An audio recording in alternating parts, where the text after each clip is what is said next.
Tower 1383, runway 27, clear takeoff. United 1538, runway 27, on its way.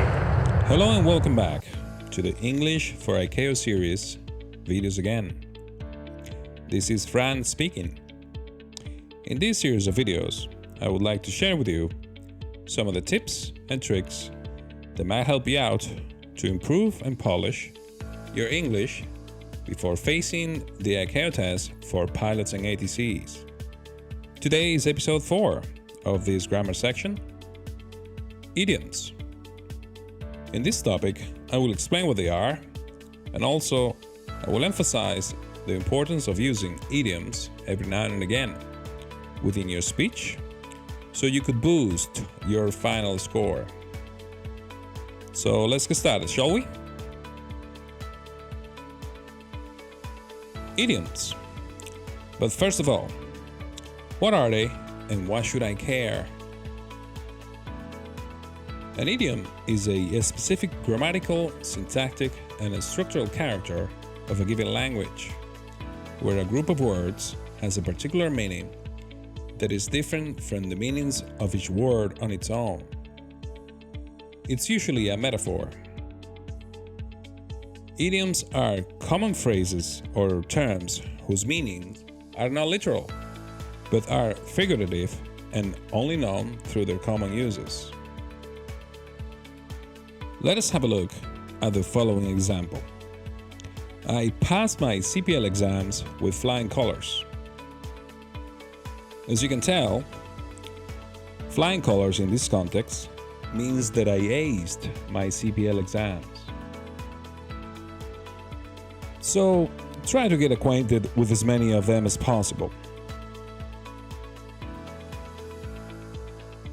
Now, pay attention to the following chart where you can find some of the descriptors used to assess your English level according to Icao. As you can tell by this chart, a level 4 candidate is absolutely fine with basic structures, as well as being creative with them. Some mistakes are allowed, of course, as long as you are understood by your examiner. Nevertheless, if you are aiming for level 6, you have to master both the very basic structures as well as the most complex ones. Furthermore, you will have to mix both of them as needed, so your speech comes across as a natural one.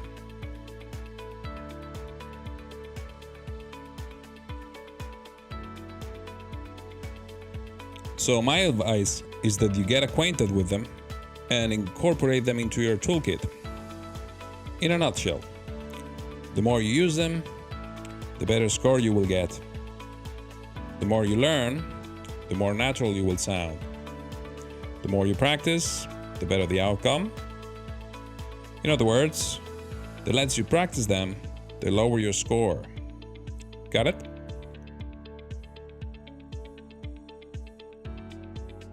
Remember, an idiom is a phrase or sentence that, when taken as a whole, has a meaning that you wouldn't be able to deduce from the meaning of the individual words. Idioms are common phrases whose meaning are not literal, but are figurative and only known through their common uses. Only known through their common uses? But what does that mean? As everything in life, there's only one way to learn them. Practice, practice, practice. You will find herein a few examples. As a matter of fact, I really like them, and I find myself using them all the time. Now remember that the first 5 to 10 minutes, you will be asked questions regarding your personal life, professional background, where do you work at the moment, and so on, as a form of icebreaker.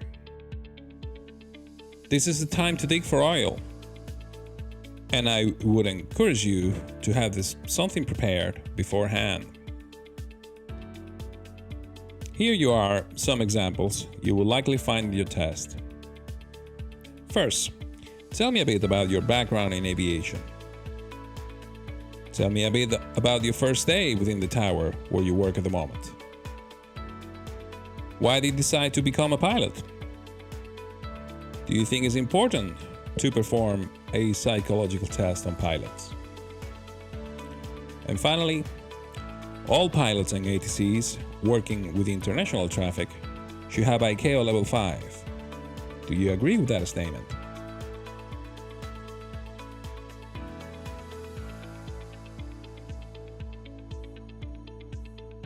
Now, let us see some examples where you could use some of the idioms presented in the previous slides. The day I completed my first solo flight, that was a milestone in my pilot career. As a matter of fact, I was over the moon about it. Due to the weather, the pilot decided to be on the safe side and went around.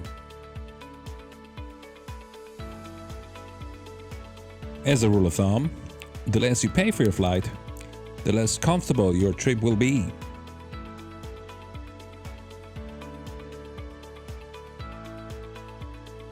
Now, I will provide you here with some tips that I have found useful to maximize your learning process. First, put the idiom in context.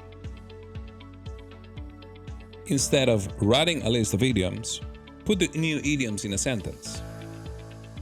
For instance, I'm glad you asked me because I decided early on to kill 2 birds with a stone. Therefore, I went to the UK to make some money and learn English while I was working.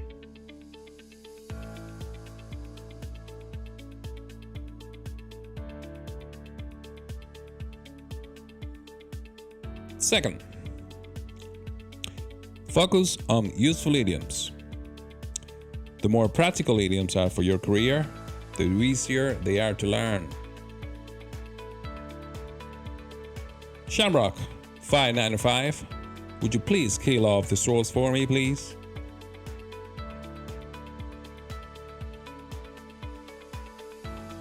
Third, try to learn from useful real-life situations. Books, podcasts, and other material are a great source for new words. So, if you see or hear a phrase you don't understand, write it down and try to figure out the meaning. And fourth, try to take it to the next level. To get the most out of your learning process, try not to translate it into your native language, but explain it and describe it in English instead.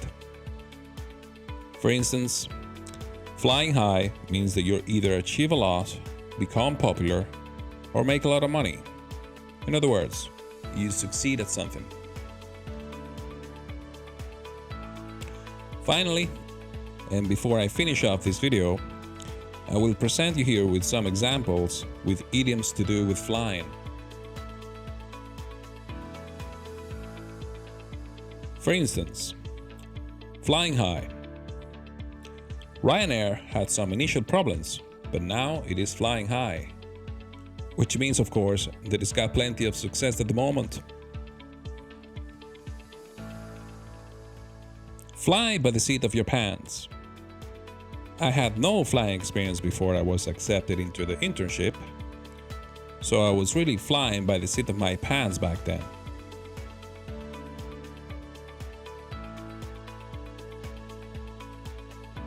Flying colors.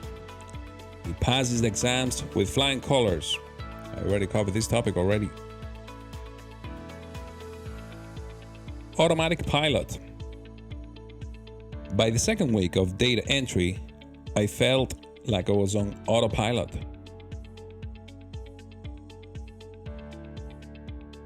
Finally, take a nosedive. Everyone went into a panic when we started taking a nosedive. However, the skilled pilot managed to regain control of the plane and landed it safely. And that is the end of part 4. I hope you enjoyed the content. And again, Thanks very much for your time. And remember, if you want to get airborne with your English level, drop me a line on the email here below. See you soon. 1383, runway 27, clear takeoff. United 1538.